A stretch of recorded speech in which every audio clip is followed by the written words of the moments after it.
Ekrem Rexha, i njohur si komandant Drini, u qellua për vdekje më 8 maj të vitit 2000, vrasja e njërit prej komandantëve më të zotë të ushtrisë çlirimtare të Kosovës, komandant Drinit, i cili është ndër më të merituarit për çlirimin e qytetit të Prizrenit, ka mbetur ende një enigmë e pazgjedhur, kur kanë kaluar më shumë se 25 vite nga ajo vrasje makabre. Tashmë shpresat për zbardhjen e dijen e saj janë vënitur, pasi drejtësia vendore ka dështuar plotësisht në hetimin dhe zbulimin e autorëve të vrasjes së Drinit. Familja Rexha në 25 vjetorin e vrasjes së komandant Drinit shpreh të zhgënjur me mungesën e drejtësisë në rastin e tij, po bën 25 vite nga kërkesa për të vërtetën, bën 25 vite nga pritjet për të vërtetën,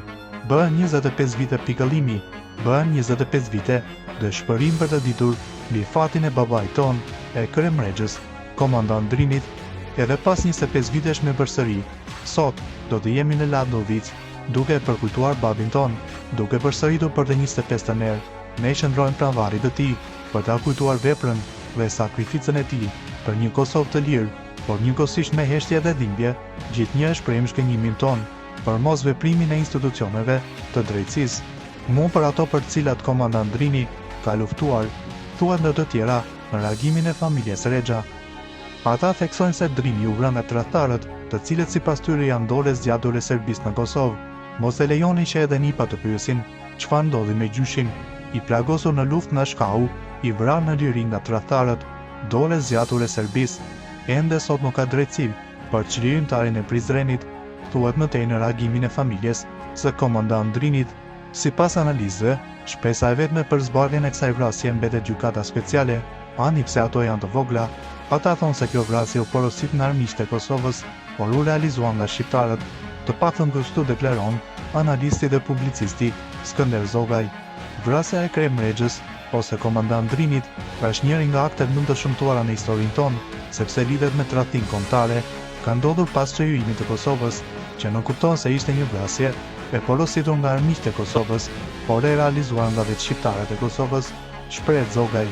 Kjo nuk ka fije dyshimi, njësoj si mosbardhja e vrasjes, që është plotësisht e kuptueshme si akti njerëzve të inkriminuar, të cilët me njëherë pas luftës i kapën institucionet shtetërore dhe instaluan struktura të krimit organizuar dhe të korrupsionit. Vrasja e komandant Drinit ishte planifikuar nga konkurrentët frikacak, që oficerin madhore Pansi Penges për aktivitetin kriminal të bandave në shërbim të interesave për pushtet dhe pasurim të padijshëm, shton Zogaj. Mëtej ai thekson se drejtësia e Kosovës ka dështuar plotësisht dhe mban përgjegjësi të drejtë për drejtë për mosbardhjen e kësaj vrasje.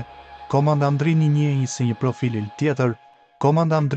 si një profil tjetër, një institucionalist me dije të larta profesionale, formim të thellë intelektual dhe vlera të mirëfillta kulturore e morale, që nuk ishin të mirëpritura nga mbeturinat pseudo-atletare. Këta të fundit kishin nisur vrasjet, që më herët që në vrasja e ministrit të luftës, kolonelit Ahmet Krasniqi dhe figurave të tjera që ende sot nuk dihet kush i vrau, por dihet se u vran tinëzisht, me plumba në shpinë, një figurë brillante si komandant Drini, poligloti 6 gjuhëve botërore, ishte penges për cukët e çajit, dhe kjo është arsyeja kryesore se ai u vra.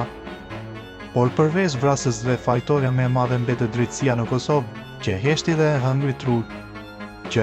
e hëngri turpi me bukë, duke mos u angazhuar për zbardhjen e vrasjes së komandant Drinit dhe shumë figurave të tjera të adetarisë së pastër, deklaron Zogaj.